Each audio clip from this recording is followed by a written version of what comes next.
जसं आमचं युती सरकार होतं, मग महाविकास आघाडी सरकार होतं, तसं ह्या सरकारचं नाव मला वाटतं एप्रिल फुल सरकार द्यायला पाहिजे.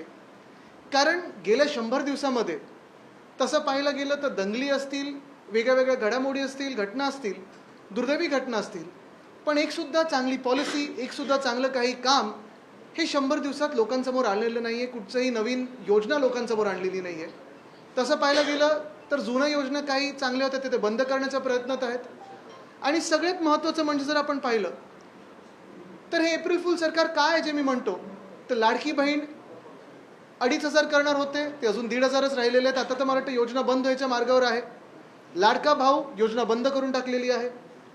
कर्जमाफी म्हणजे असं मी पहिल्यांदाच बघतोय की निवडणुकीच्या आधी स्वतः जे आता मुख्यमंत्री आहेत ते सांगत होते की आम्ही शेतकऱ्यांना कर्जमाफी देऊ, आणि आता उपमुख्यमंत्री सरळ सांगतात की असं काही होणारच नाही, पुढची 5 वर्ष तुम्हाला वेळेवर कर्ज भरायला लागेल.